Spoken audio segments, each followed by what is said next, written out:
আসসালামু আলাইকুম সবাইকে। আশা করি আপনারা সবাই অনেক বেশি ভালো আছেন এবং আপনাদের পড়াশোনা অনেক ভালো চলছে, যেহেতু সামনে আমাদের হচ্ছে এইচএসসি পরীক্ষা চলেই আসছে। তো আজকের ক্লাসটা বেসিক্যালি হচ্ছে আপনাদের এইচএসসি রিলেটেড ক্লাস, হচ্ছে সামান্য কিছু মেডিকেল অ্যাডমিশন টেস্ট যেগুলো আপনার এইচএসসি এর সাথে মিলে যায় সেটাকে কেন্দ্র করেই নেওয়া হবে। তো আমাদের আজকে যে অধ্যায় রাসায়নিক পরিবর্তন, এটা এইচএসসি এবং হচ্ছে আপনার মেডিকেল কলেজ অ্যাডমিশন টেস্ট দুই জায়গার জন্য মোটামুটি হচ্ছে বেশ ভালো রকমের ইম্পর্টেন্ট। এবং আমি যদি হচ্ছে বলি যে মেডিকেল অ্যাডমিশন টেস্টের 25টা কোশ্চেনের মধ্যে আপনার ইনশাআল্লাহ রাসায়নিক পরিবর্তন থেকে মোটামুটি হচ্ছে তিনটার বেশি কোশ্চেন আপনি, বা ন্যূনতম তিনটা কোশ্চেন আপনি অবশ্যই, সাধারণত আমরা গত কয়েক বছর এই অধ্যায় থেকে দেখে আসছি। এবং মোটামুটি হচ্ছে আমরা বোর্ড এক্সাম গুলোতেও আপনার যে কোনো একটা বড় কোশ্চেনের স্টেম এখান থেকে খুব ইজিলি চলে আসে। তো সবকিছু মিলিয়ে বলা যায় যে হচ্ছে অধ্যায়টা যথেষ্ট পরিমাণ ইম্পর্টেন্ট। তো হেলাফেলা করার আসলেও কোনো সুযোগ নাই। তো আমার মনে হয় যে হচ্ছে আপনাদের পার্সেন্টেজ আর একটু কি বাড়ার পরে শুরু করব। আমরা শুরু করে দেই, ঠিক আছে? যেহেতু 7:30টার সময় সুযোগ ছিল এবং কয়েকজন চলে আসছে, সুতরাং যারা চলে আসছে তাদের সময়ের অবশ্যই দাম আছে এবং আমরা সেটাকে নিয়ে শুরু করব। এবং যেহেতু ক্লাসটা লাইভে আপনাদের হচ্ছে, প্লাস আপনাদের এটা সেভ করা থাকবে, সো যে যেখান থেকে হচ্ছে মনে করবেন যে হচ্ছে বাকি রয়ে গেছে সেই জিনিসগুলো দেখুন। বেসিক্যালি আমাদের ক্লাস হবে আপনাদের শর্ট সিলেবাসের উপরেই, কারণ যেহেতু আপনাদের এইচএসসি পরীক্ষাটা শর্ট সিলেবাসকে কেন্দ্র করেই আসবে। তো আমার মনে হয় যে হচ্ছে যদি আপনারা মোটামুটি হচ্ছে এই জায়গাগুলোতে একটু কেয়ারফুলি দেখেন, তাহলে আমার মনে হয় যে হচ্ছে আপনাদের কিছু বিষয় অন্তত আজকে এখান থেকে ক্লিয়ার হয়ে যাবে। তো শর্ট সিলেবাসের মধ্যে আমাদের টোটাল 8টা টপিক আছে এখানে। আমি চেষ্টা করেছি যে ওই 8টা টপিকে কিছুটা কিছুটা অংশ করে আপনাদের টাচ করে যাওয়ার জন্য, যেন আপনাদের জন্য হেল্পফুল হয়। সুতরাং খুব মনোযোগ দিয়ে করতে হবে, আশা করি কিছুটা হেল্পফুল হবে। ঠিক আছে, তাহলে শুরু করা যাক। প্রথমে আমাদের যেটা আছে সেটা হচ্ছে লা শাতেলিয়ান নিয়ম, এবং মোটামুটি হচ্ছে আমাদের মেডিকেল কলেজ অ্যাডমিশন টেস্টেও এই টপিকটা যথেষ্ট পরিমাণ ইম্পর্টেন্ট। তো লা শাতেলিয়ান নিয়ম অনুযায়ী কি আমরা সাধারণত যে কোনো বিক্রিয়া করার ক্ষেত্রে কিছু নিয়ামক ভূমিকা পালন করে। এই নিয়ামকগুলোর মধ্যে অন্যতম হচ্ছে তাপমাত্রা, চাপ, ঘনমাত্রা। আমরা এটা অনেকেই জানি, আপনাদের মেডিকেল ক্লাসে যখন হয়েছে তখনও আমরা দেখেছি যে যে কোনো বিক্রিয়ার ক্ষেত্রে, স্পেশালি জৈব রসায়নে আমাদেরকে দেখানো হয়েছে, আমরা নর্মালি প্রভাবক গুলোর নাম করতে চাই বা যেগুলো নিয়ামক হিসেবে কাজ করে, টেম্পারেচার কত, চাপ কত, ঠিক আছে, আমরা এই জিনিসগুলো জানতে চাই। তো লা শাতেলিয়ান নিয়ম আসলে এই নিয়ামক গুলোর উপরে কেন্দ্র করে। তাহলে যে কোনো একটা বিক্রিয়া, আমরা জানি যে কোনো বিক্রিয়া আসলে at the end of the day সে সাম্যাবস্থা অর্জন করতে চায়, এবং এই যে সাম্যাবস্থা অর্জন করার ফলে আমার একটা উভমুখী বিক্রিয়া চলে। এবং এই সাম্যাবস্থা কখনো একটি স্থিতিশীল অবস্থা নয়, এটি সবসময় একটা গতিশীল অবস্থা। যে জিনিসটা আমরা একটা এক্সাম্পল দিয়ে পড়েছিলাম, নিশ্চয়ই আপনাদের মনে আছে, যে হাইড্রোজেন এবং আয়োডিনের যে হচ্ছে বিক্রিয়া একটা বদ্ধ পাত্রে যদি করা হয়, যখন সাম্যাবস্থায় চলে আসে উভমুখী বিক্রিয়া, তখন আমরা দেখতে পাই যে সমান সংখ্যক হাইড্রোজেন আয়োডাইড সেখানে প্রস্তুত হয়। কিন্তু ওই জায়গাতে যদি আমি বিক্রিয়কে কিছু পরিমাণ ট্রেস আয়োডিন ইউজ করি, মানে আয়োডিনের হচ্ছে ট্রেস এলিমেন্ট যেটা আছে সেটাকে যদি আমরা ইউজ করি, তাহলে দেখা যায় কি কিছু পরিমাণ তেজস্ক্রিয় হাইড্রোজেন আয়োডাইডও প্রডিউস হয়।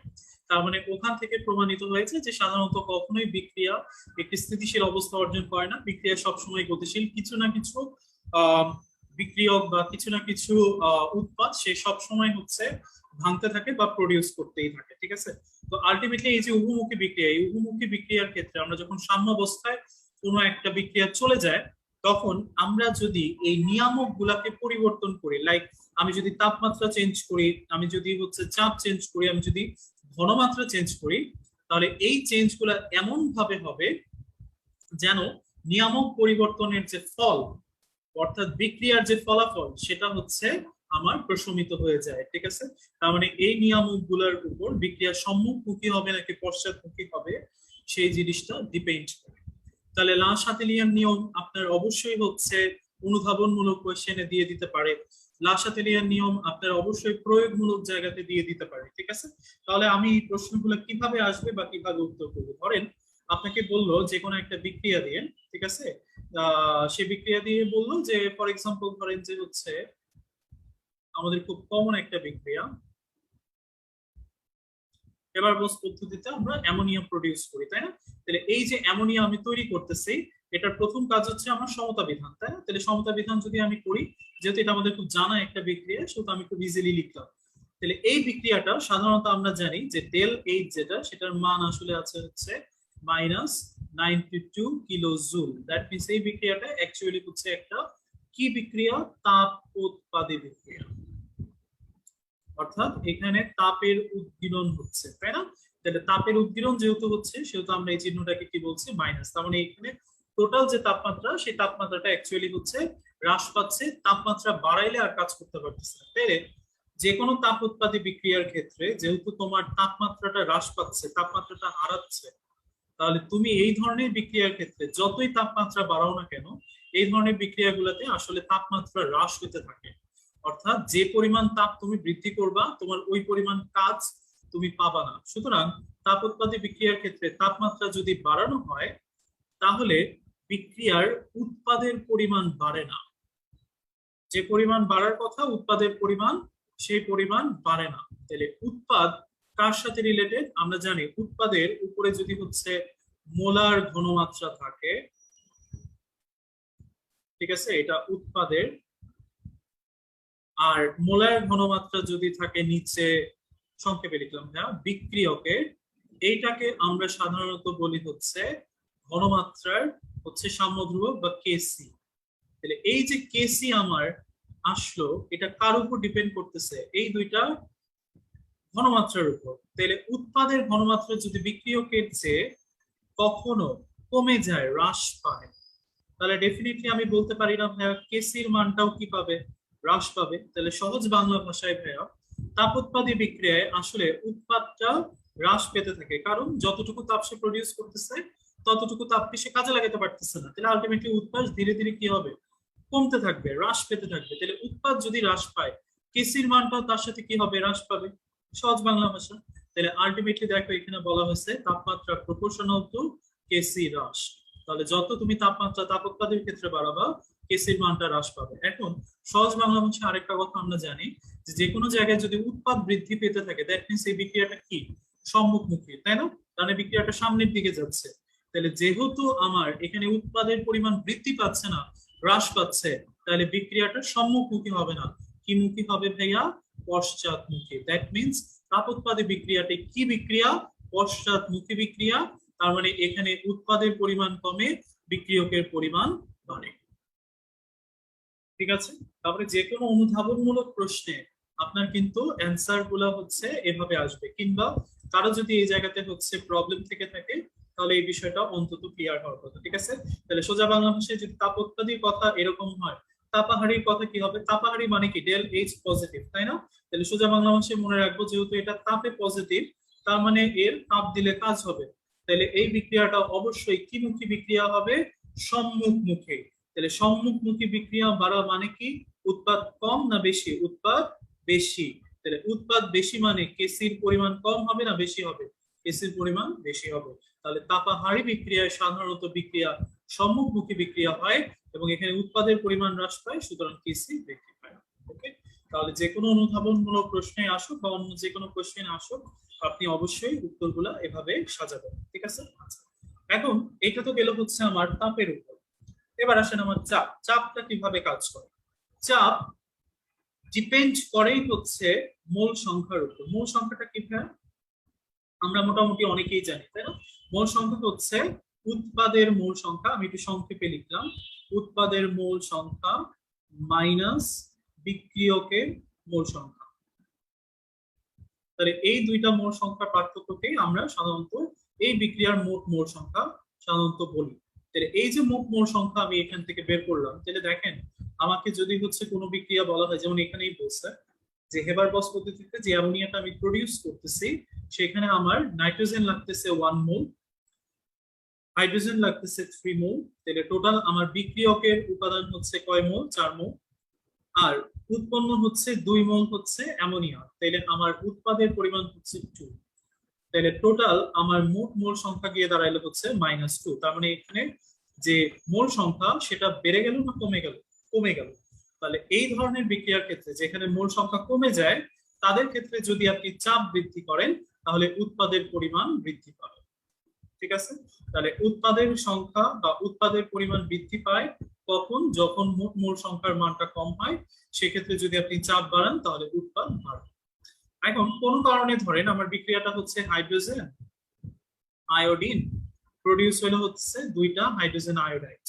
তাহলে এখানে হাইড্রোজেন আছে 1 মোল, আয়োডিন আছে 1 মোল, এবং এখানে হাইড্রোজেন আয়োডাইড প্রোডিউস হচ্ছে 2 মোল। তাহলে আলটিমেটলি 2 মাইনাস কত 2, তাহলে সমান সমান কত হয়ে গেল, মোট মোল সংখ্যা 0। তাহলে যে কোনো জায়গায় যদি আমার মোল সংখ্যাটা সমান হয়ে যায় বা 0 হয়ে যায় দুই ক্ষেত্রে, তাহলে অবশ্যই বলতে হবে একটি ক্ষেত্রে চাপ বাড়াইলে বিক্রিয়ার কোনো পরিবর্তন ঘটবে না। তাহলে আপনাকে একটা হাইড্রোজেন আয়োডাইডের বিক্রিয়া দিয়ে জিজ্ঞেস করতে পারে যে এই বিক্রিয়া চাপ বাড়ানো হলে লাসাতেলিয়ার নিয়ম অনুযায়ী কি বিক্রিয়া হবে বা কি প্রভাব হবে। ঠিক আছে, তাহলে আলটিমেটলি আমাকে এভাবে আনসার করতে হবে যে যেহেতু এই ধরনের বিক্রিয়াগুলোতে মোল সংখ্যা সমান, সেহেতু এর উপর চাপের কোনো প্রভাব নাই। এখন যদি কোনো কারণে আপনার এই বিক্রিয়াটা এরকম হয়, PCl5 এখান থেকে উৎপন্ন হচ্ছে আপনার PCl3 প্লাস হচ্ছে ক্লোরিন।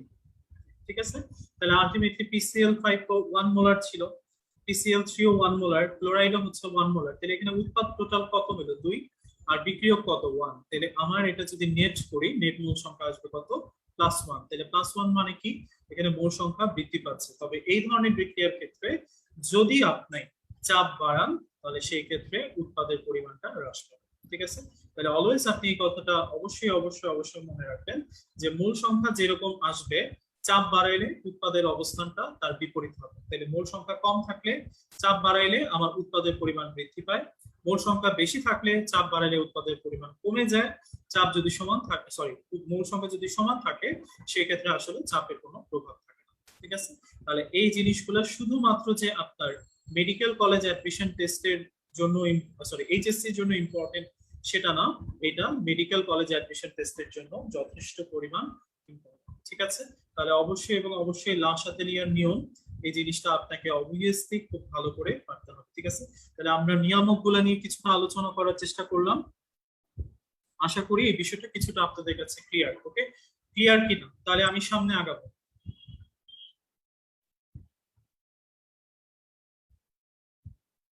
ক্লিয়ার ভাইয়া?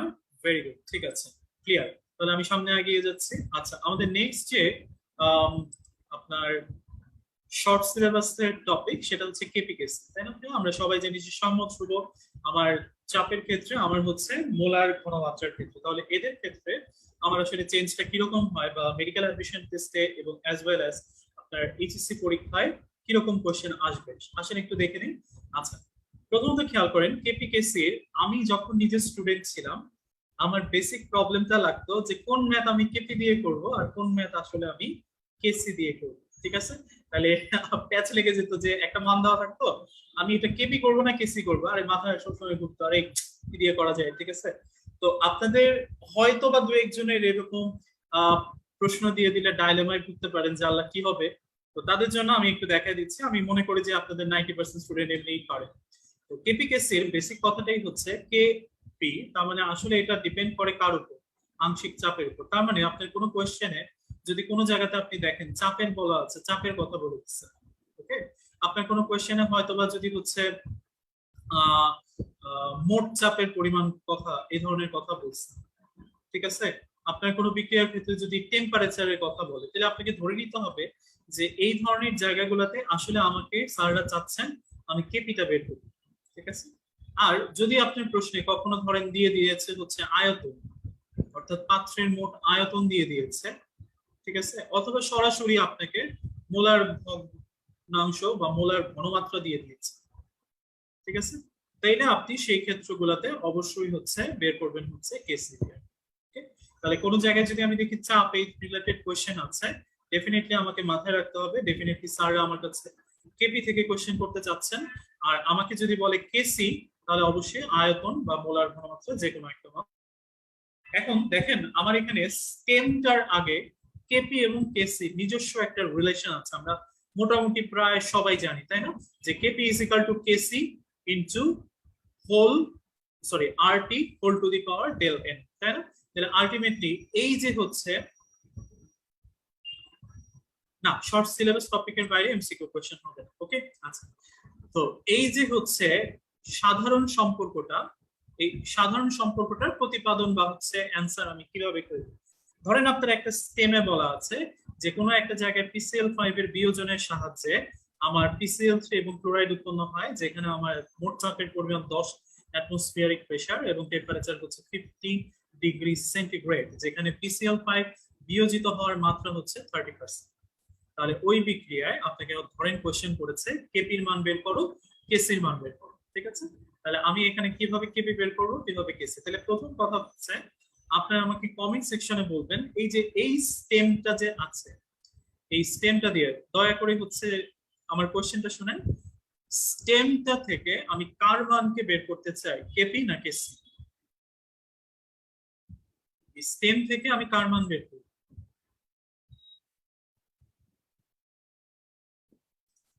Good, KP, very good. ঠিক আছে, কেন? কারণ এখানে আমার মোট চাপ দেওয়া আছে। তাহলে আমি এখান থেকে কি বের করতে পারবো? আংশিক চাপ, তাই না? আমরা সবাই জানি। গুড। তাহলে PCl3, ঠিক আছে, এটা আমার প্রথমত কি লিখতে হবে, বিক্রিয়াটা লিখতে হবে। তাহলে আমি বিক্রিয়াটা আগে লিখে নিলাম। তাহলে PCl5 বিয়োজিত হচ্ছে PCl3 এবং ক্লোরাইড। তাহলে সোজা বাংলা ভাষায় কথা হচ্ছে PCl5 যতটুকু বিয়োজিত হচ্ছে সেইটা ভেঙেই তো আমার উৎপাদ তৈরি হচ্ছে, তাই না? তাহলে PCl5 যতটুকু বিয়োজিত হয় ততটুকুই আমার উৎপাদের যে হচ্ছে উপাদানগুলো আছে ততটুকুই তৈরি হবে। তাহলে PCl5 30%, তার মানে 0.3 মোলার বিয়োজিত হয়। তাহলে অবশ্যই PCl3 উৎপন্ন হবে কত? 0.3 মোলার। অবশ্যই ক্লোরাইড উৎপন্ন হবে কি? 0.3 মোলার। বোঝা গেছে না? কারণ আমি যতটুকু ভাঙবো ততটুকুই তো তৈরি করবো, তার চেয়ে বেশি করার ক্ষমতা তো আমার নাই, তাই না? তাহলে আলটিমেটলি এখানে আমি ভেঙেছি 0.3, তৈরিও করবো 0.3। ওকে, তাহলে দেখো PCl5 অবশিষ্ট আছে কত মিশ্রণে? 0.7 মোলার। আর PCl3 মিশ্রণে আছে হচ্ছে 0.3 মোলার। ক্লোরাইড আছে হচ্ছে 0.3 মোলার। তাহলে মোট মোল সংখ্যা কত? কারণ অবভিয়াসলি আমার যেহেতু আমি আংশিক চাপ বের করতেছি, ডেফিনেটলি আমার মোল সংখ্যার পরিমাণটা জানা লাগবে। তাহলে আমার মোট মোল সংখ্যা হচ্ছে 0.7 প্লাস 0.3 প্লাস হচ্ছে 0.3, তাহলে 1.3 মোল। এটা হচ্ছে পাত্রের মোট মোল সংখ্যা। তাহলে দেখো এখানে আমি আংশিক চাপের সূত্রটা বসাই দিচ্ছি। এখানে আমার বলা হয়েছে মোল সংখ্যা, যেটাটা বের করব ডিভাইডেড বাই মোট মোল সংখ্যা ইনটু যতটুকু চাপ আছে, তাই না? সূত্র তো এটাই, তাই না? তাহলে আলটিমেটলি আমার এখানে মান আসবে, এগুলো ক্যালকুলেটরের মান, সো আমি এগুলো আর যাবো না। 2.3, তাহলে এটা যদি 0.3 হয় এটাও তো 0.3, তাহলে ডেফিনেটলি PCl2 এরও কি আসবে? 2.3। আর PCl5 এর আসবে হচ্ছে 5.3। তাহলে আলটিমেটলি কেপি সূত্রটা কি হবে? কেপি সূত্র হবে partial pressure of potassium chloride, partial pressure of chloride, আর পার্শিয়াল প্রেসার অফ পেন্টাক্লোরাইড, ঠিক আছে? Phosphorus pentachloride, sorry phosphorus trichloride, phosphorus pentachloride. তাহলে আলটিমেটলি আমি যদি এটার কাটাকাটি করি আমার মানটা আসবে হচ্ছে 0.99 অ্যাটমসফিয়ারিক প্রেসার, ঠিক আছে? তাহলে এই আমার বের হয়ে আসলো কেপি। এটা আপনার 3 মার্কের কোশ্চেনে অবশ্যই দিয়ে দিতে পারে। এখন আপনাকে নেক্সট কোশ্চেন হয়তোবা করলো যে এই জায়গাটাতে কেপি কেসির মান বের করো বা কেপি কেসির সম্পর্ক বের করো। তাহলে আপনাকে কেপি আর মানটা বের করে ফেললেন, কেসির মানটা আপনাকে এখন বের করতে হবে। তাহলে কেসি ইজ ইকুয়াল টু কি হবে? কেপি আর টি। আমরা এখানে দেখতে পেলাম যে হচ্ছে এটা উৎপন্ন হচ্ছে 1 মোলার আর এখানে উৎপন্ন হচ্ছে 2 মোলার টোটাল। তাহলে আমার এখানে টোটাল কত? 1 ডেল এন।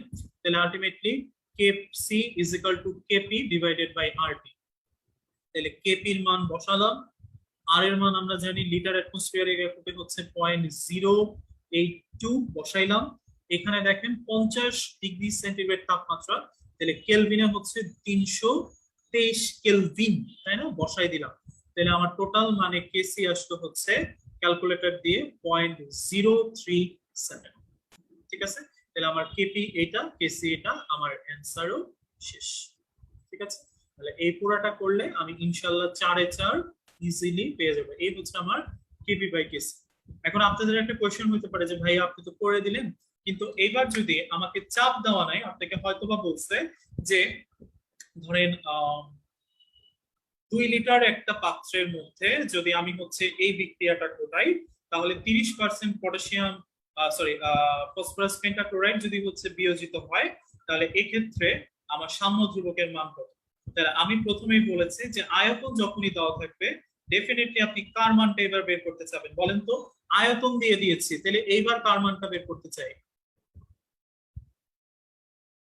আচ্ছা, একজন লিখছেন ভাইয়া আমরা কেন হচ্ছে 8.134, কারণ হচ্ছে ভাই আমি তো লিটার অ্যাটমসফিয়ার এককে বের করতেছি, তাই না? অ্যাটমসফিয়ার আমার দেওয়া আছে, দ্যাটস ওয়াই হচ্ছে আমি এখানে লিটার অ্যাটমসফিয়ারের মানটা দিচ্ছি। ওকে, আচ্ছা গুড। কেসি, তাহলে আলটিমেটলি এখানে কেসি ইজ ইকুয়াল টু কি হবে? আপনার 0.03, কারণ যেহেতু আমার 30% বিয়োজিত হচ্ছে, তাহলে আলটিমেটলি এটা 0.3% তৈরি হবে, এটা 0.3%, এটা 0.3 তৈরি হবে, আর এটা 1 মাইনাস 0.3 পরিমাণ থাকবে। তাহলে আমার এখানে দেখেন উপরে আছে হচ্ছে উৎপাদ 0.3, যেহেতু আয়তন বলছে 2, তাহলে এখানে 2 বসাই দিবেন, এখানেও 0.3 ডিভাইডেড বাই 2, আর এখানে 0.7 ডিভাইডেড বাই 2, তাহলে কাটাকাটি করলে যেটা আসবে সেটাই হচ্ছে আমার কেসির মান। দেন আপনি কেসি থেকে কেপির মানটা বের করে ফেলবেন, ঠিক আছে, সোজান আপনি। তাহলে আলটিমেটলি আপনাদের জন্য যে বিভীষিকাময় জায়গাটা ছিল কেপি কেসি, তাহলে কেপি কেসির এই জায়গাটা হচ্ছে আপনাদের হয়ে গেল। ওকে, আচ্ছা, এটা ম্যাটের জন্য important, medical college admission test. যে একটা লেখচিত্র আছে, আমরা এটাকে বলি কার লেখচিত্র ভাইয়া? ভ্যান হন্ট। এই যে ভ্যান হন্টের যে লেখচিত্র আছে, লেখচিত্রটা নরমালি হচ্ছে আমার সাধারণত এই y is equal two mx plus c, এই যে হচ্ছে log kp 1/t, এটার যে হচ্ছে ইকুয়েশনটা, এটা সাধারণত এটার সাথে মিলে যায়, এজন্য আমরা এটাকে বলি সাধারণত কি? সরল রেখা, ঠিক আছে। তাহলে এটা যেহেতু একটা সরল রেখা, অনেকের কোশ্চেন থাকে ভাই টাচ হইলো না কেন? টাচ হইলো না এই জন্য কারণ ভাই log of kp এবং 1/t এই কোনোটাই আসলে 0 থেকে স্টার্ট হয় না, যেহেতু এটা 0 থেকে শুরু হয় না, সুতরাং এদের মূল বিন্দুগামী সরল রেখা হওয়ার সুযোগটা কম, ঠিক আছে। তাহলে আলটিমেটলি এটা নরমালি হচ্ছে যদি যায়, তাহলে এই যে এই জায়গা থেকে হচ্ছে আসবে -273 কেলভিন, তাহলে এতটুকু যাওয়া তো আমার পক্ষে সম্ভব না, তাই না? এটা একটা অবাস্তব। এই জন্য হচ্ছে সাধারণত আমরা এটা ইউজ করি না, এই জন্য log of kp 1/t এটা সাধারণত কোনো মূল বিন্দুগামী সরলরেখা হয় না, কিন্তু এটা যেহেতু y is equal to mx plus c এর সাথে রিলেটেড, এই জন্য এরা হচ্ছে আমার সরলরেখা। তাহলে আপনাকে জিজ্ঞেস করতে পারে যে হচ্ছে ভ্যান হন্টের সমীকরণে যে হচ্ছে লেখচিত্রটা থাকে মেডিকেল কলেজ অ্যাডমিশন টেস্টে, লেখচিত্রটি কেমন? এটা হচ্ছে সরল রেখা, ঠিক আছে। আচ্ছা, এইবার আমাদের শর্ট সিলেবাসের আরো একটা টপিক, সেই টপিকটার নাম কি?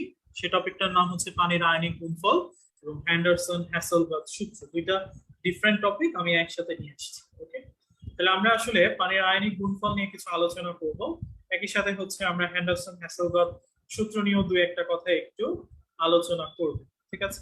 আচ্ছা, একজন লিখছো ভাইয়া প্রভাবক করতে হবে কিনা? যদি লাসাতেলিয়ার নিয়ম অনুযায়ী তো আমার কিছু প্রভাবক তো অবশ্যই আছে, তাই না? যেমন হচ্ছে আমার লোহা চূর্ণ, আমার হেবারবস পদ্ধতিতে আমরা ইউজ করে থাকি। তো এই ধরনের যে প্রভাবক গুলো খুব নামি দামি বিক্রিয়ার ক্ষেত্রে আছে, অবশ্যই তোমাকে এই প্রভাবক গুলো করতে হবে, ঠিক আছে। আচ্ছা, এবার আসো আয়নিক গুণফল। অ্যাকচুয়ালি হচ্ছে আমার এখানে যে সমীকরণটা আছে, এই সমীকরণটা একদম ইজি একটা সমীকরণ। Kw is equal two hydrogen আয়নের মোলার ঘনমাত্রা ইনটু হচ্ছে হাইড্রোক্সিল আয়নের মোলার ঘনমাত্রা, ঠিক আছে। তাহলে আলটিমেটলি এটার মান আমরা সবাই জানি 10⁻⁻14, তাই না? 10⁻⁻14 হচ্ছে এটা হাইড্রোজেন আয়নের ঘনমাত্রা। তাহলে এখন খেয়াল করো, এই যে এই সূত্রটাকে আমরা নরমালি হচ্ছে এইভাবে অনেকে লিখে থাকেন, Ka into Kb is equal two Kw, তাই না? তাহলে আলটিমেটলি হচ্ছে এই মানটা এই জায়গাতেও আমার অ্যাপ্লিকেবল, ঠিক আছে। তাহলে এখন Kw এর মান যেহেতু 10⁻⁻14, তাহলে Ka is equal two Ka into Kb is equal two 10⁻⁻14, এটা হচ্ছে আমার বেসিক। আপনাকে এখানে মেডিকেল কলেজ অ্যাডমিশন টেস্টে যে প্রশ্নটা দিতে পারে, আপনাকে যে কোনো একটা অ্যাসিডের কে এর মান বলে দিতে পারে, জিজ্ঞেস করতে পারে যে ওই অ্যাসিডের অনুবন্ধী ক্ষারকের কেবিটা বের করো। আমরা দেখাবো আজকে ক্লাসে, ঠিক আছে, অনুবন্ধী ক্ষারক বা হচ্ছে অনুবন্ধী অ্যাসিডের মান কিভাবে বের করতে হয়। তাহলে আসেন আমরা শুরু করে দিই, কথা আবার। তাহলে দেখেন একটা স্টেমে আপনাকে এরকম কোশ্চেন করছে যে ইথানোয়িক অ্যাসিডের সাথে যদি সোডিয়াম হাইড্রোক্সাইড থাকে, তাহলে সেক্ষেত্রে আমরা সবাই জানি সোডিয়াম ইথানয়েড আর হচ্ছে পানি উৎপন্ন হয়। তাহলে আলটিমেটলি এই বিক্রিয়াতে কত ml সোডিয়াম হাইড্রোক্সাইড যোগ করলে মিশ্রণে পিএইচ 4.1 হবে? এটা একটা কোশ্চেন। সেকেন্ড কোশ্চেন হচ্ছে যদি এখানে সোডিয়াম হাইড্রোক্সাইডের ঘনমাত্রা 0.1 মোলার, ইথানোয়িক অ্যাসিডের আয়তন যদি হচ্ছে 25 ml হয়, এবং যদি এখানে ইথানোয়িক অ্যাসিডের কে এর মান আমার হচ্ছে 1.8 × 10⁻⁻5 হয়, তাহলে এই মিশ্রণের টোটাল পিএইচ কত? এবং এই যে অনুবন্ধী ক্ষারক আমরা সবাই জানি যে হচ্ছে ইথানোয়িক অ্যাসিড যেটা, সেখান থেকে যদি আমি হাইড্রোজেন আয়নটাকে ত্যাগ করি, সরি দেখেন উল্টা লিখে তো মাইনাস এটা প্লাস, ত্যাগ করি, তাহলে যেটা পড়ে থাকে তাহলে সেটা হচ্ছে সেই অ্যাসিডটার অনুবন্ধী ক্ষারক। তাহলে এই অনুবন্ধী ক্ষারকের মান এখানে বলা আছে, আমার এটা টোটাল পিএইচ এর মানটা বের করতে হবে, ঠিক আছে। দেখেন ওই জায়গাতে আমরা যাব আছে। তাহলে খেয়াল করেন আমার প্রথম সূত্র হচ্ছে হ্যান্ডারসন হ্যাসেলবার্গ সূত্র হচ্ছে কি পিএইচ ইজ ইকুয়াল টু পিকেএ, যেহেতু আমার এখানে মানটা বলা আছে কে এর, আমি এটা ইউজ করতে চাচ্ছি, ঠিক আছে, প্লাস লগ লবণ ডিভাইডেড বাই অ্যাসিড। এটা কার সূত্র? হ্যান্ডারসন হ্যাসেলবাখ, ঠিক আছে। তাহলে এই হ্যান্ডারসন হ্যাসেলবাখে খেয়াল করেন প্রবলেমটা হয়ে গেছে কি, আমার এইখানে বিক্রিয়া হচ্ছে এটা প্লাস সোডিয়াম হাইড্রোক্সাইড প্রডিউস করলো হচ্ছে CH3COO না, আর পানি, পানি আমি লিখতেছি না, ওকে। তাহলে এইটা হচ্ছে আমার অ্যাসিড, মাশাআল্লাহ আমি অ্যাসিডের যে হচ্ছে ঘনমাত্রা সেটা আমি জানি, ঠিক আছে, আমি বের করতে পারবো। এখানে যেহেতু আয়তন দেওয়া আছে, ঠিক আছে, সেটা আমি বের করতে পারবো, ঠিক আছে। এইখানে ক্ষারেরটার মান আমার ঘনমাত্রা দেওয়া আছে 0.1 মোলার, তা আমি তো এটা চাই নাই, আমার দরকার কার? লবণের। খেয়াল করো তো ভাই, আমাকে বলছে কোশ্চেনে কত ml সোডিয়াম হাইড্রোক্সাইড ব্যবহৃত হইলে পিএইচ হবে 4.1। তাহলে প্রথম কথা হচ্ছে তুমি সম্পূর্ণ সোডিয়াম হাইড্রোক্সাইডটা ইউজ করবা, সম্পূর্ণ কতটুকু ইউজ করলে 4.1 পাবা, এটার মিনিং হচ্ছে এটা, ঠিক আছে। তাহলে আমি সম্পূর্ণ কি ব্যবহার করতেছি? ক্ষার ব্যবহার করতেছি। এইখানে অ্যাসিডও হচ্ছে 1 মোলার, ক্ষারও হচ্ছে 1 মোলার, লবণও তৈরি হচ্ছে 1 মোলার, ঠিক আছে। তাহলে আলটিমেটলি যতটুকু আমি ক্ষার ব্যবহার করতেছি ততটুকুই আমি কি পাবো? লবণ পাবো। এখানে এইটাই তোমরা অনেকে ভুল করো, ঠিক আছে।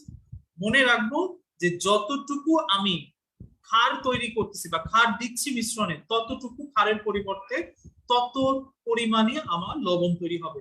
তাহলে অ্যাসিড যদি এইখানে আমার দেখো বলা আছে 25 ml করে, ক্ষার আমি জানি না x, ঠিক আছে, তাহলে লবণও তৈরি হবে কি? x, ওকে। তাইলে মিশ্রণে এই যে দেখো এখানে সোডিয়াম ইথানোয়িক অ্যাসিড, এটা ব্রেকডাউন করলো আমার হচ্ছে সোডিয়াম ইথানয়েডে পরিণত হইলো, তাহলে কতটুকু আমার অ্যাসিড বিয়োজিত হয়েছে? 25 মাইনাস এক্স পরিমাণ, ঠিক আছে, কারণ এটা থেকেই তো এটা তৈরি হয়েছে, তাহলে এটুকু একে ফেরত দিতে হবে না, তাহলে এই যে 25 মাইনাস এক্স, তাহলে মিশ্রণে অবশিষ্ট আছে হচ্ছে এত ml বা এতটুকু হচ্ছে আমার অ্যাসিড, আর আমি ইউজ করছি হচ্ছে এক্স পরিমাণ হচ্ছে দ্রবণ, আমি মিশ্রণের মধ্যে এখন লবণ তৈরি হয়েছে এক্স পরিমাণ, ঠিক আছে। তাহলে লবণের আমার হচ্ছে ঘনমাত্রা হবে আমার যতটুকু অবশিষ্ট আছে আয়তন ভি ডিভাইডেড বাই হচ্ছে যতটুকু আমার অবশিষ্ট আছে, ঠিক আছে, যতটুকু তৈরি হয়েছে সেটার পরিমাণ ডিভাইডেড বাই হচ্ছে মোট আয়তন। তাহলে x into V, 25 minus x into V, এই ভি আর ভি কাটাকাটি চলে যাচ্ছে, কোনো দাম নাই, তাহলে log of x minus 25 minus x, তাহলে লগ মাইনাস লগ অফ কে, আমি যদি এটা বসাই দিই ক্যালকুলেটরে আমার মান চলে আসবে 4.68। এইটুকু আমার কাজ না, এটুকু হচ্ছে ক্যালকুলেটরের কাজ, ওকে। তোমাদের ম্যাথের জন্য এইটুকুই সবচেয়ে ইম্পর্টেন্ট। কেউ যদি এতটুকু বুঝো, ঠিক আছে, যে কতটুকু কতটুকু আসবে সেটা, তাইলেই হয়ে যাবে। একজন লিখছো ভাইয়া আরেকবার বলেন কিভাবে করে হচ্ছে 25 মাইনাস এক্স আসলো। দেখো ধরো এটা একটা পাত্র, ওকে, এই পাত্রে 25 ml ছিল হচ্ছে অ্যাসিড, আর এক্স পরিমাণ ছিল হচ্ছে আমার ক্ষার, মিলে প্রডিউস এই পুরা এক্স ব্যবহৃত হয়ে আমার তৈরি করলো কি? এক্স পরিমাণ লবণ। তাহলে দেখো এইখানে আমার সিএইচ এইটা প্লাস এটা, আমি এখান থেকে অ্যাকচুয়ালি, আর এখানে হচ্ছে সোডিয়াম প্লাস এবং হচ্ছে হাইড্রোক্সিল মাইনাস, এই যে হচ্ছে হাইড্রোজেন আর হাইড্রোক্সিল এটা মিলে তৈরি করে ফেলছে কি? পানি। এটা বাদ, এটা আমার দরকার নেই। আর এইটা মিলে আমার তৈরি করেছে কি? সোডিয়াম আর হচ্ছে ইথানয়েড মিলে ইথানয়েড, সোডিয়াম ইথানয়েড তৈরি করছে, তাই না? তাহলে এটাই হচ্ছে আমার লবণ। তাহলে এই সোডিয়াম ছিল কতটুকু? এক্স, তাহলে সে কতটুকু সোডিয়াম ইথানয়েড এই চার্জের সাথে যুক্ত হবে? এক্স পরিমাণ। তাহলে এক্স পরিমাণ ইথানোয়িক অ্যাসিডই আমার কি হয়েছে? বিয়োজিত হয়েছে। তাহলে অবশ্যই বাকি পড়ে আছে কি? 25 মাইনাস এক্স। বোঝা গেছে এখন বিষয়টা? হ্যাঁ, ইথানোয়িক অ্যাসিড বিয়োজিত হয়েছে আমার এক্স পরিমাণ, ঠিক ঠিক আছে? এই এক্স পরিমাণ যেহেতু আমার বিয়োজিত হয়েছে, এই জন্য মিশ্রণে আমার অবশিষ্ট আছে এখন ইথানোয়িক অ্যাসিড 25 মাইনাস এক্স। ওকে, ক্লিয়ার ভাই? তাহলে আলটিমেটলি এই জিনিসটুকুই ইম্পর্টেন্ট ছিল। ঠিক আছে, এখন আমাকে যদি বলে ভাই যে মিশ্রণে আমার পিএইচটা কত, ঠিক আছে, তাহলে মিশ্রণে আমার পিএইচটা যদি আমি হচ্ছে বের করি, তাহলে আমার পিএইচটা আমার আসবে হচ্ছে এরকম কেবি।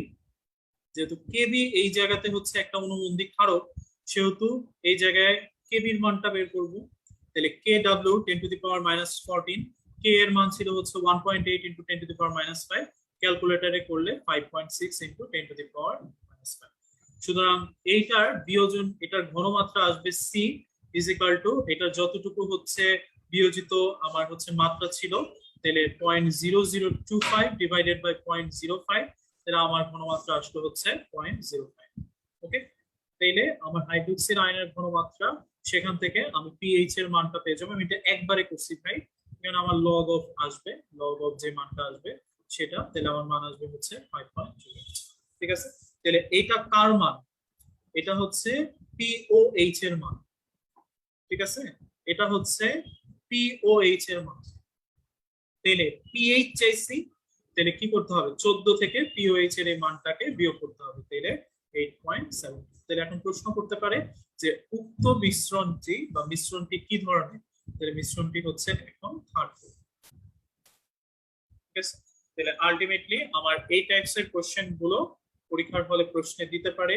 পুরো জিনিসটা ইম্পর্টেন্ট, এবং আমি যতটুকু তোমাদের প্রশ্ন অ্যানালাইসিস করে দেখছি, বিভিন্ন জায়গাতে এই হ্যান্ডারসন হ্যাসেলবার্গ এবং এই টাইপের অনেকগুলো ম্যাথ তোমাদের করতে দেওয়া হয়েছে। সুতরাং এই ম্যাথ গুলো অবশ্যই এবং অবশ্যই পারতে হবে। ঠিক আছে, এখন আমরা আমাদের লাস্ট যে হচ্ছে টপিক, সেই টপিকটাতে চলে আসবো। সেটা হচ্ছে বাফার দ্রবণ এবং পিএইচ। ইনশাল্লাহ আমরা চেষ্টা করব আজকে মেডিকেল অ্যাডমিশন টেস্টেরও পিএইচ এর মান, যেহেতু আমাদের হাতে ক্যালকুলেটর নাই ভাই, সেহেতু মেডিকেল অ্যাডমিশন টেস্টেও আমরা কিভাবে পিএইচ এর মানটা নির্ণয় করতে পারি সেটাও আমরা হচ্ছে আজকের ক্লাসে একটু দেখাই দিব। অনেক সময় হয় কি, ক্যালকুলেটর কাজ করে না, তাই না? পরীক্ষার হলে মাথা নষ্ট হয়ে যায় যে আল্লাহ এটার পিএইচ কত হবে। তো হাতে কলমে না পারলে তুমি যদি হচ্ছে ক্যালকুলেটর ছাড়া করতে পারো, will give you confidence HSC তেও অবজেক্টিভের জন্য কিছুটা লাভ হবে। তাহলে আসেন আমরা বাফার স্টেটটা আসলে কি এটা একটু। আমাদের বাফার স্টেট মানে হচ্ছে যদি কোনো দ্রবণে সামান্য পরিমাণ অ্যাসিড বা ক্ষার আমি এখানে ইউজ করি, তাহলে বাফার স্টেটে বা বাফার দ্রবণের পিএইচ এর কোনো পরিবর্তন হয় না। তার মানে যে দ্রবণে পিএইচ এর মানের কোনো পরিবর্তন হয় না, যদিও দ্রবণটিতে অ্যাসিড বা ক্ষার সামান্য পরিমাণ, তুমি যদি এক গাদা দিয়ে দাও তাহলে কোনো লাভ হবে, সামান্য পরিমাণ দাও তাহলে আলটিমেটলি আসলে তার পিএইচ এর মানের কোনো পরিবর্তন হয় না। আমাদের বডির মধ্যে অনেক ধরনের বাফার আছে, যে বাফারের স্টেটের মাধ্যমে আমরা আসলে অ্যাসিড বেসের যে ব্যালেন্স এটা আসলে হয়। তো এই ধরনের তিনটা বাফারের নাম নিশ্চয়ই আমরা পড়ছি, তাই না? বাইকার্বনেট বাফার, তারপর হিমোগ্লোবিন বাফার, ঠিক আছে, ফসফেট বাফার। তো এই বাফার গুলা আমার বডির মধ্যে আছে। এখন বাফার থেকে কি কোশ্চেন হয় এবং এখান থেকে পিএইচ কেমনে বের করবো, ভেজাল লাগাই দিচ্ছে ভাই। তাহলে দেখো, যে কোনো একটা এ পাত্রে বলা আছে 30 ml hydrogen hydrochloric acid, 15 ml sodium hydroxide আছে। এই দুইটা মিশ্রণকে আমি যখন যোগ করি সি একটা পাত্রে, ঠিক আছে, এই জায়গাতে কোশ্চেন হচ্ছে যদি এই সি পাত্রে সামান্য পরিমাণ পটাশিয়াম হাইড্রোক্সাইডের দ্রবণ নেওয়া হয়, তাহলে মিশ্রণের কোনো পরিবর্তন ঘটে কিনা। এটা নাম্বার 1, এটা অনেক বড় কোশ্চেন। নাম্বার 2 হচ্ছে মিশ্রণের পিএইচ কত। নাম্বার 3 হচ্ছে অ্যাসিডের পিএইচ কত। ঠিক আছে, তাহলে আমি উল্টা থেকে শুরু করি। প্রথমে আসো অ্যাসিডের পিএইচ। এই ধরনের ম্যাথে পিএইচ কিভাবে নির্ণয় করে আমরা সবাই জানি। পিএইচ, হাইড্রোজেন আয়নের ঘনমাত্রা আমার প্রথমে বের করতে হবে এখানে, কারণ এখানে আমার হাইড্রোজেন আয়নের ঘনমাত্রাটা দেওয়া নাই, হাইড্রোফ্লোরিক অ্যাসিডের হচ্ছে একটা ঘনমাত্রা দেওয়া আছে। তাহলে হাইড্রোজেন আয়নের ঘনমাত্রাটা বা মোলার ঘনমাত্রা কত, সূত্র হচ্ছে আলফা সি। আমরা জানি আলফা সমান সমান হচ্ছে √K/C, আর দূরে আছে হচ্ছে সি। তোমরা কেউ চাইলে, যদি কেউ চাও আর কি, যে ভাই আমি এত প্যাচে কেন লিখছেন, সোজা ভাষায় লিখলেই তো হতো, তাহলেও তো পারতেন। হ্যাঁ, অবশ্যই পারতাম ভাই। তাহলে আলটিমেটলি হচ্ছে তুমি এই জায়গায় তো হচ্ছে সি আছে, এই জায়গায় হচ্ছে কি √C, তাই না? তাহলে আলটিমেটলি কাটাকাটি করলে হচ্ছে KC, এটাই আসবে। ওকে, তাহলে কেউ যদি হচ্ছে এত কিছু না করতে চাও, √KA × C এটাও করতে পারো, ঠিক আছে, তোমার ইচ্ছা। তো আমি আলাদা আলাদা করে নিয়ে আসছি, কারণ আলাদা আলাদা করে লিখলে একটু সুবিধা হয়। তাহলে আমি এখানে 7.2 ইন্টু 10⁻⁻4 ডিভাইডেড বাই 0.15 ইন্টু এখানে হচ্ছে 0.15। আমি ক্যালকুলেটরে করলে আমার মান আসছে হচ্ছে এটা 0.0104। ঠিক আছে, আমি এটার মেডিকেল কলেজ অ্যাডমিশন টেস্টের মানটাও ইনশাল্লাহ পড়াবো। ঠিক আছে, তাহলে আগে এইচএসসি শেষ করি। তাহলে এটার পিএইচডি হবে মাইনাস লগ অফ হাইড্রোজেন আয়নের ঘনমাত্রা, তাহলে মাইনাস লগ করলাম, আমার অ্যান্সার আসলে হচ্ছে 1.983। ঠিক আছে, তাহলে অ্যাসিডের পিএইচ এর মান হচ্ছে এটা। এখন আসে মেডিকেল কলেজ অ্যাডমিশন টেস্টে পিএইচডি। তোমাদের কি হচ্ছে পরিমাণগত রসায়ন হয়ে গেছে ভাইয়া? জাস্ট জিজ্ঞেস করতেছি, আমাকে একটু হ্যাঁ না উত্তর দাও। গুড। পরিমাণগত রসায়ন যেহেতু হয়েছে, পিএইচ আপনারা পারেন, তাহলে বলেন তো ভাইয়া পিএইচ এর সূত্র কি? পিএইচ হচ্ছে দশমিকের পর যত ঘর মাইনাস শেষ সংখ্যার লব, তাই না ভাই? তাহলে এটা হচ্ছে আমার সূত্র, এবং তোমাদেরকে নিশ্চয়ই ভাইয়া পড়াইছে যে লগ অফ 1 যখন আমি ধরি তখন এটা মান কত? 0। এই মানগুলো একটু মুখস্থ করতে হয়। যেমন লগ 2 এর মান হচ্ছে আমরা 0.3 ধরি, লগ 3 এর মান আমরা ধরি হচ্ছে 0.5, তাই না? এভাবে করে যেতে থাকে, এক করে আমরা বাড়াইতে থাকি। লগ 4 হচ্ছে 0.6, এভাবে করে যেতে থাকে, লাস্টে গিয়ে আমরা লিখি লগ 10 হচ্ছে 1। তাহলে আলটিমেটলি লাস্টের দিকে জাস্ট একটু ফ্র্যাকশন করে দিলে হয়। যেমন লগ 7 তোমরা 0.8ও ধরতে পারো, 0.9ও ধরতে পারো, এটা তোমার। ঠিক আছে, এটা কোনো মানে বড় ধরনের গুণা হয়ে যাবে না। ঠিক আছে, তাহলে আলটিমেটলি এখানে খেয়াল করো, এই যে ম্যাথটা, এই ম্যাথটাই যদি তোমাকে দেয় যে হচ্ছে 0.0104 এর পিএইচ বের করো, তাহলে এখন এখানে প্রবলেম হচ্ছে কি যে এখানে দশমিকের পর 4টা ঘর আছে, তাহলে আমি কি 4 লিখবো কিনা? তোমার কাছে আমার 4, তাহলে দশমিকের পর 4 ঘর আছে, তাহলে আমি 4 করে লিখবো? নো। গুড। আমি কি করব, দশমিকের পর প্রথম যে সংখ্যাটা পাবো ওই পর্যন্ত কাউন্ট করব। তাহলে প্রথম সংখ্যাটা পাইছি কোথায় গিয়ে? 0.01 গিয়ে, 1 গিয়ে পেয়ে গেছি। তাহলে আমি শুধুমাত্র এখানে বের করবো হচ্ছে 0.01 এর পিএইচ।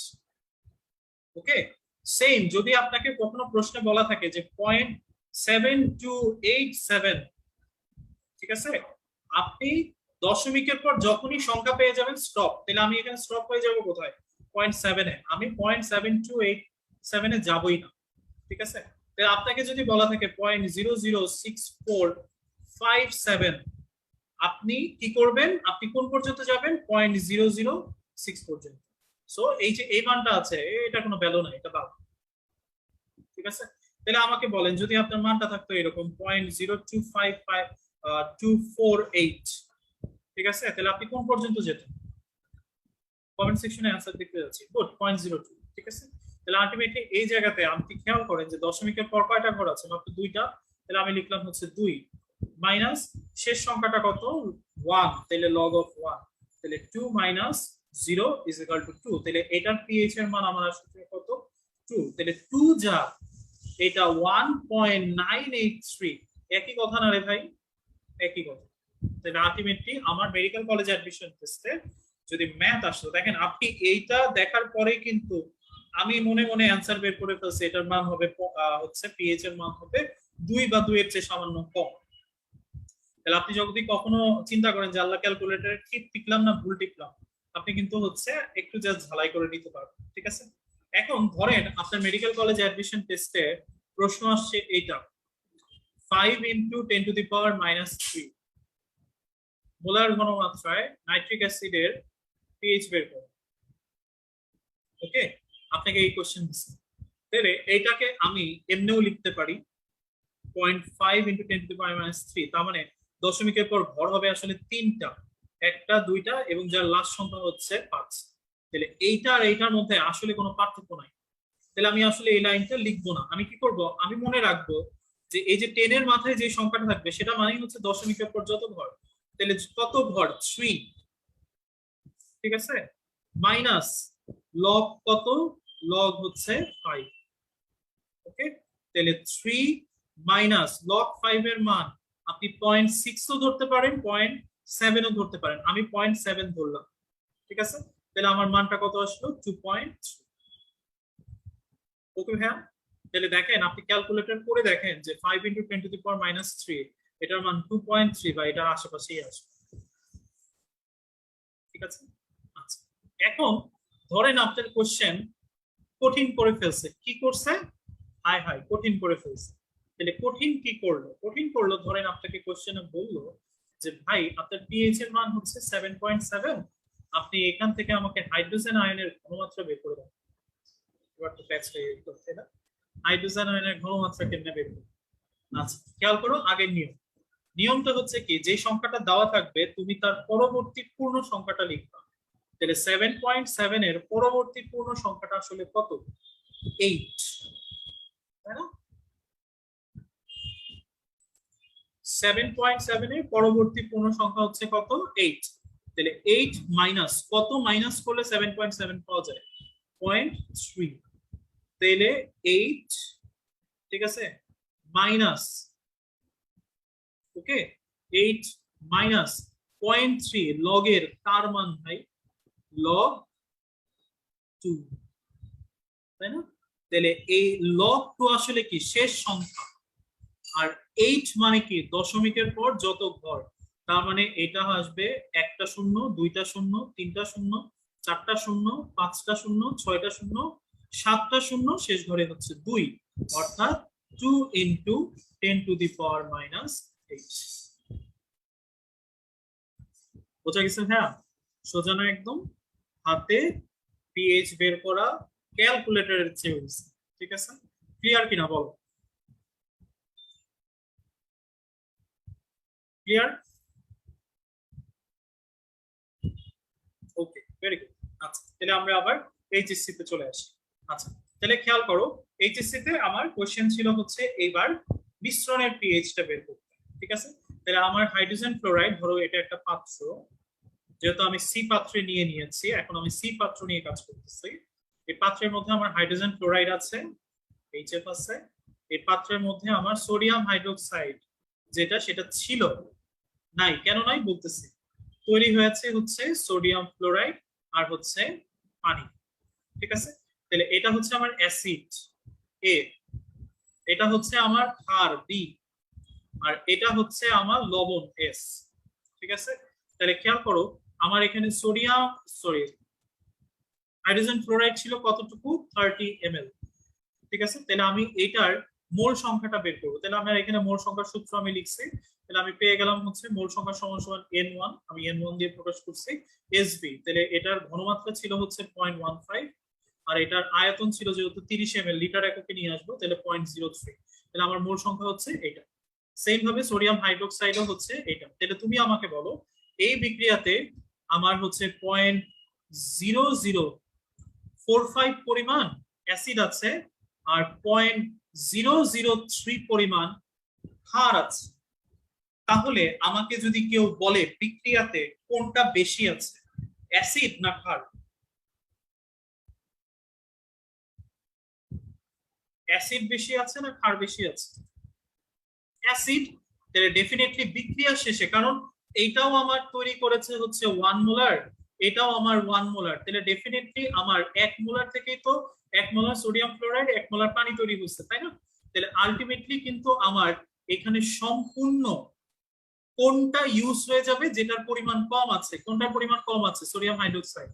তাহলে সোডিয়াম হাইড্রোক্সাইড সম্পূর্ণ ইউজ হয়ে যাবে। তাহলে মজার ব্যাপার, গত প্রশ্নের সময় পড়াইছিলাম, যতটুকু ক্ষার আমার প্রয়োজন ততটুকুই লবণ আমি প্রডিউস করব। তাহলে ক্ষার আমি কতটুকু ইউজ করছি? 0.003, তাহলে লবণ আমি তৈরি করব 0.003। এটাই হচ্ছে মজার ব্যাপার, ঠিক আছে? এইটুকু যদি বুঝে যায় শেষ। তাহলে আমি এবার হচ্ছে কার সূত্রে বসাই দিব ভাইয়া? আমি বসাই দিব হচ্ছে আমার হ্যান্ডারসন হ্যাসেলবাথের সূত্রে। তাহলে এই জায়গাতে হাইড্রোজেন ফ্লোরাইড ছিল হচ্ছে 0.0045, বিক্রিয়া হয়েছে 0.003। তাহলে এখন হাইড্রোজেন ফ্লোরাইড আর অবশিষ্ট আছে এটা মাইনাস এটা, তাহলে 0.0015। মিশ্রণে এইটুকু হাইড্রোজেন ফ্লোরাইড অবশিষ্ট আছে, তৈরি হয়েছে এইটুকু লবণ। তাহলে অ্যাসিডের মধ্যে আমার বসবে হচ্ছে 0.015, লবণে বসবে হচ্ছে 0.003। ঠিক আছে, তাহলে এটাকে কাটাকাটি করলে আসবে হচ্ছে log2। আমি যদি ক্যালকুলেটরে বসাই ভাই তাহলে আমার মান আসবে হচ্ছে 3.14। তাহলে ডেফিনেটলি যেহেতু আমার মিশ্রণের মধ্যে এই পিএইচ আসছে, তাহলে মিশ্রণটা এখনো আমার কি মিশ্রণে আছে? অম্লীয় মিশ্রণে আছে। ওকে, এখন তোমাকে কোয়েশ্চেন করেছে যে মিশ্রণের পিএইচ পেয়ে গেলাম, এবার কোয়েশ্চেন করছে যে ভাই মিশ্রণের আমি না সামান্য পরিমাণ পটাশিয়াম হাইড্রোক্সাইড দিচ্ছি, এতে পিএইচ এর কোনো চেঞ্জ হবে কিনা। খেয়াল করো, আমার এই যে টোটাল মিশ্রণে এখন পড়ে আছে হচ্ছে হাইড্রোজেন ফ্লোরাইড আর হচ্ছে সোডিয়াম ফ্লোরাইড। তাহলে আমার আয়ন আছে হচ্ছে হাইড্রোজেন, আয়ন আছে হচ্ছে ফ্লোরিন, আয়ন আছে হচ্ছে সোডিয়াম, আয়ন আছে হচ্ছে ফ্লোরাইড। ঠিক আছে, এই যে হাইড্রোজেন, এই হাইড্রোজেনটা কি করবে, যদি তুমি পটাশিয়াম হাইড্রোক্সাইডের সাথে হচ্ছে এটাকে অ্যাড করো, তাহলে পটাশিয়ামটা ডিসোসিয়েট হবে, হাইড্রোক্সিলটা ডিসোসিয়েট হবে। এই হাইড্রোক্সিল ভাই স্বভাব খারাপ, এই হাইড্রোজেনের সাথে মিলে আরো কি প্রডিউস করবে? পানি প্রডিউস করবে। ঠিক আছে, তাহলে মিশ্রণে আমার হাইড্রোজেনের ঘনমাত্রাটা কমে গেল না? ও না, ঘনমাত্রা কমে গেলে ঝামেলা আছে। হাইড্রোজেনের ঘনমাত্রা কমা মানে পিএইচ এর মান কি হয়ে যাওয়া? বেড়ে যাওয়া, তাই না? তাহলে পিএইচ যদি বেড়ে যায়, এটা ছিল অম্লীয়, এবার হয়ে যাচ্ছে কি আস্তে আস্তে ক্ষারীয়র দিকে, তাহলে ওমা পিএইচ তো চেঞ্জ হয়ে যাচ্ছে। হবে না, কেন হবে না? কারণ মিশ্রণের মধ্যে ওই যে হচ্ছে 0.0015 পরিমাণ কি অবশিষ্ট আছে? Hydrogen fluoride. যখনই হাইড্রোজেন আয়নের ঘনমাত্রা কমতে থাকে, এই হাইড্রোজেন ফ্লোরাইডটা কি হয়? বিয়োজিত হইতে থাকে, বিয়োজিত হয়ে এই হাইড্রোজেন আয়নটাকে বের করে দেয়। তাহলে এই হাইড্রোজেন আয়নটা কি করবে? ওই যতটুকু হাইড্রোজেন আমার হচ্ছে পানি প্রডিউস করছে, তার জন্য যেইটুকু হাইড্রোজেন আমার মিশ্রণ থেকে চলে গেছে, সেই পরিমাণ হাইড্রোজেন মিশ্রণে সে যোগান দেবে। এর ফলে কি হবে? এর ফলে মিশ্রণের পিএইচ এর মানের বা হাইড্রোজেন আয়নের ঘনমাত্রা কোনো চেঞ্জ হবে না, পিএইচ এরও কোনো পরিবর্তন ঘটবে না। এখন হ্যাঁ, তুমি যদি অনেক বেশি পরিমাণ পটাশিয়াম হাইড্রোক্সাইড দিয়ে দাও, তাহলে অবভিয়াসলি যখন এক্সিড করে যাবে যতটুকু হাইড্রোজেন ক্লোরাইড আছে, তারপরে পিএইচ তো চেঞ্জ হবেই। এই জন্য বাফারের নিয়ম হচ্ছে যদি তুমি সামান্য পরিমাণ অ্যাসিড বা ক্ষার ইউজ করো, পিএইচ এর মানের কোনো চেঞ্জ। ওকে, তাহলে দেখো এই কথাটা এখানে বসে, মিশ্রণে হাইড্রোজেন ফ্লোরাইড সোডিয়াম আয়ন বিদ্যমান, তাই পটাশিয়াম যদি যুক্ত হয় তাহলে পটাশিয়াম হাইড্রোক্সাইড মিলে তা হাইড্রোজেন আয়ন এবং হাইড্রোক্সাইড মিলে মৃদু তড়িৎ বিশ্লেষ্য পানি তৈরি করে। তাহলে হাইড্রোজেন আয়নের ঘনত্ব কমে যায়, ফলে সামান্য পরিমাণ হাইড্রোজেন ফ্লোরাইড তখন বিয়োজিত হয়ে হাইড্রোজেনের ঘাটতি পূরণ করে, বিক্রিয়াটি সম্মুখমুখী হয়, এতে পিএইচ এর কোনো পরিবর্তন ঘটে। ঠিক আছে, তাহলে আলটিমেটলি এইভাবে করেই হচ্ছে আমার বাফার স্টেটটা বিদ্যমান থাকে। বোঝা গেছে না? তাহলে ক্লিয়ার কিনা? কেন তুমি সামান্য পরিমাণ অ্যাসিড বা ক্ষার দিলেও পরিবর্তন হবে না? ক্লিয়ার কিনা? ক্লিয়ার, পজিটিভ বলো। ঠিক আছে, তো এই হচ্ছে মোটামুটি হচ্ছে তোমাদের সাথে আমার টপিকস। টোটাল 8টা টপিকস ছিল। তুমি দেখো ভাইয়া, আমরা 8টা টপিকসই চেষ্টা করেছি হচ্ছে টাচ করার জন্য। আমার মনে হয় যে হচ্ছে তোমাদের মধ্যে যতজন খুবই ভালোভাবে চেষ্টা করেছো যে ক্লাসটা করার, তাদের জন্য টপিকসটা খুবই ইজি ছিল।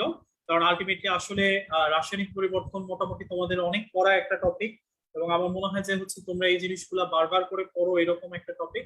সো আমার মনে হয় যে হচ্ছে ইনশাআল্লাহ তোমাদের এই টপিকসটা তোমরা ভালো করবে। ফিফথ চ্যাপ্টারটা কি পুরোটা পড়ানো হবে কিনা তোমাদের সাথে আমার ক্লাস আছে। ফিফথ চ্যাপ্টারটা আমরা শুধুমাত্র যতটুকু শর্ট সিলেবাসে আছে, যেহেতু আমাদের আপাতত হচ্ছে এইচএসসির জন্যই হচ্ছে প্রিপারেশন, সো আমরা এইচএসসি তে যতটুকু আছে ততটুকু ইনশাআল্লাহ হচ্ছে পড়াবো। তবে মজার ব্যাপার হচ্ছে ফিফথ চ্যাপ্টারে most important topic medical college admission টেস্টে যদি 2টা কোশ্চেন আসে, একটা কোশ্চেন আসবে ভিনেগার থেকে, এবং মজার ব্যাপার ভিনেগারটাই হচ্ছে তোমাদের টপিক। তার মানে ওই টপিকটা পড়লে ইনশাআল্লাহ তোমাদের মেডিকেল কলেজ অ্যাডমিশন টেস্টের প্রিপারেশনও হয়ে যাবে। ঠিক আছে, সো আচ্ছা, এমসিকিউ এর জন্য বই পড়াবেন কিনা? দেখো ভাই, আমাদের কিন্তু কথা আছে যে ইনশাআল্লাহ আমরা হচ্ছে যখন তোমাদের এইচএসসি পরীক্ষা শেষ হবে, তখন আমরা অবশ্যই হচ্ছে তোমাদেরকে আবার যে মেডিকেল ওরিয়েন্টেড ক্লাস, সেই ক্লাসগুলো আবার হচ্ছে নিব। তখন ইনশাআল্লাহ যে এমসিকিউ টপিকগুলো বাদ রয়ে গিয়েছে, ওই টপিকগুলো অবশ্যই আমরা আবারও আলোচনা করবো। সো এটা নিয়ে তোমাদের ভয়ের কিছু নাই। আর তোমাদের শর্ট কোশ্চেনের মধ্যে এমসিকিউ যেগুলা হচ্ছে আছে, আমি কিন্তু ওগুলো সব আলোচনা করে দিয়েছি। ঠিক আছে, তোমাদের এমসিকিউ আসবে কি, নাসাতেলিয়ার নিয়ম তোমাকে একটা বিক্রিয়া দিয়ে বলবে এই বিক্রিয়াতে তাপমাত্রা বাড়াইলে কি হবে, এই বিক্রিয়াতে চাপ বাড়াইলে কি হবে, ঘনমাত্রা বাড়াইলে কি হবে। আবার হয়তো তোমাকে জিজ্ঞেস করতে পারে যে কোনো একটা অ্যাসিডের সাম্য ধ্রুবকের মান দেওয়া আছে, তোমাকে বলতে পারে যে সেটার আমার হচ্ছে অনুবন্ধী ক্ষারকের মান নির্ণয় করো, ঠিক আছে। তো এই টাইপের কোশ্চেন গুলাই কিন্তু আসবে এবং আমরা কিন্তু এগুলা সবই হচ্ছে ইনশাআল্লাহ হচ্ছে আলোচনা করেছি। ওকে ভাইয়া, অ্যাডমিশন টেস্ট কি ফুল সিলেবাসে নাকি শর্ট সিলেবাসে, এটা ঘোষণা ইনশাআল্লাহ আসবে। যেহেতু আমরা তোমাদেরকে হচ্ছে শর্টটা পড়াচ্ছি, সেখানে আমরা মেডিকেলের টপিকও কিছু আলোচনা করতেছি, বেসিক কনসেপ্টটা আমাদের এইচএসসি নিয়েই আছে। তো আমার মনে হয় যে হচ্ছে দুইটাই তোমাদের জন্য ক্লিয়ার থাকবে এবং এক্সট্রা যে টপিকগুলো ইনশাআল্লাহ লাগবে যদি ফুল সিলেবাসে হয় আমরা দেন হচ্ছে সেটা আমাদের এইচএসসি ক্লাসের যখন পরীক্ষা শেষ হবে তারপরে আলোচনা করব। ওকে, শর্ট সিলেবাসের বাইরে কি পড়তে হবে কিনা ইনশাআল্লাহ ওই যে আমি একই প্রশ্ন আবারও হচ্ছে এক্সাম অনলাইন অফলাইন দুইভাবে ক্লাস হবে কিনা এটা আসলে জনি ভাইয়া হচ্ছে ডিসিশন পরবর্তীতে দেওয়া হবে। এটা আসলে তোমাদের কতটুকু সময় বাকি থাকে, আমাদের কতটুকু তোমাদের কতটুকু বাকি আছে, সবকিছুর উপরই হচ্ছে আসলে ইনশাল্লাহ আমরা ওই ডিসিশন গুলো আসবে। এটা নিয়ে তোমাদের টেনশন নেওয়ার কিছু নেই। তোমাদের ফোকাস আসলে এখন কি এইচএসসি পরীক্ষা, তাই না? তুমি এইচএসসি টা ভালো করে ফোকাস করো। এইচএসসি শেষ হলে ইনশাল্লাহ হচ্ছে আমরা মেডিকেলের যে প্রিপারেশন সেটা অবশ্যই শেষ করতে পারবো। এবং তুমি দেখবা কি যে শর্ট সিলেবাসে যা আছে আমার এইচএসসি তে যতটুকু পড়াশোনা সেটা কিন্তু মেডিকেলের জন্য কাজে লাগে। সো অ্যাকচুয়ালি কোনো জিনিসই কিন্তু হচ্ছে মিস যাবে না। ওকে, আচ্ছা, এমসিকিউ তে শর্ট সিলেবাস থেকে হবে কিনা? হ্যাঁ, নেক্সট দিনের এমসিকিউ ইনশাআল্লাহ শর্ট সিলেবাস থেকেই আসবে।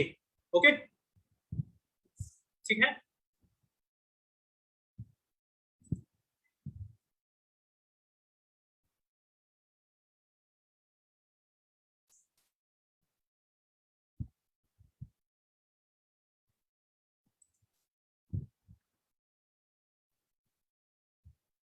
হ্যাঁ, অনলাইন থাকবে বলেই তো ভর্তি হয়েছে কোচিং এ, অবশ্যই।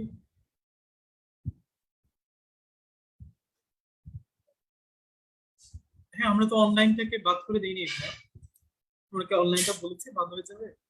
আমরা তো বলিনি বাদ হয়েছে।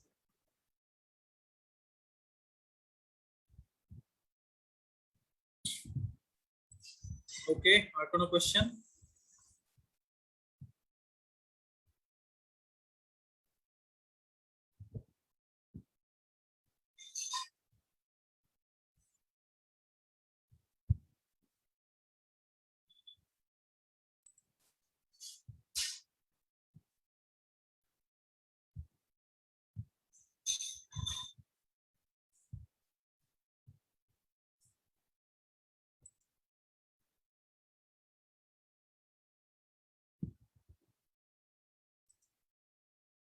ওকে, ঠিক আছে ভাইয়া, থ্যাংক ইউ।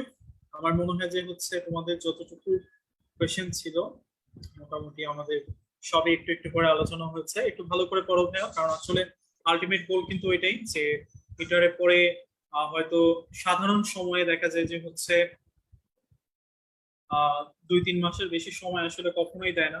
সো আবার কোনোবার 3 মাসের সময় থাকে, কোনো মাস 2 মাসের সময় থাকে, এটা আসলে বলা যায় না। তো যতটুকু সময় থাকুক আমরা অবশ্যই সব সময় চেষ্টা করব, এবং চেষ্টা না আমাদের অবশ্যই হচ্ছে প্রচেষ্টা এবং হচ্ছে ইনশাল্লাহ থাকবেই যে হচ্ছে তোমাদের যেন হচ্ছে যেভাবে করে মেডিকেল কলেজে অ্যাডমিশন টেস্টে তোমরা চান্স পেতে পারো ওই টপিকটা বা ওই জায়গাগুলোকে হচ্ছে রেখে যেন হচ্ছে কোয়েশ্চেন গুলা করা হয় এবং হচ্ছে সিলেবাস বা হচ্ছে ক্লাসগুলোকে সেভাবেই সাজানো হয় অনলাইন এবং হচ্ছে অফলাইন।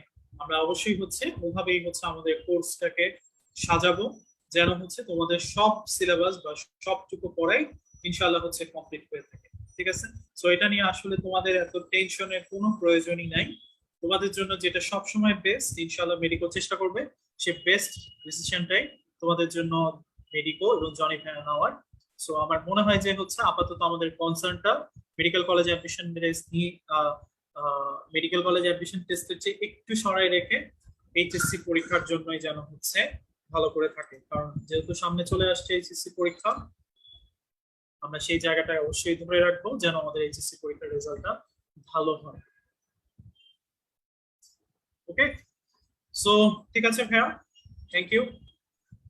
আশা করি তোমাদের পরীক্ষা অনেক ভালো হবে ইনশাল্লাহ। সামনের দিনে তো হচ্ছে আবারও হয়তো দেখা হবে যখন তোমাদের অনলাইন অফলাইন আবারও হচ্ছে ক্লাস আমাদের সাথে করবে, তখন ইনশাল্লাহ হচ্ছে আবারও দেখা হবে।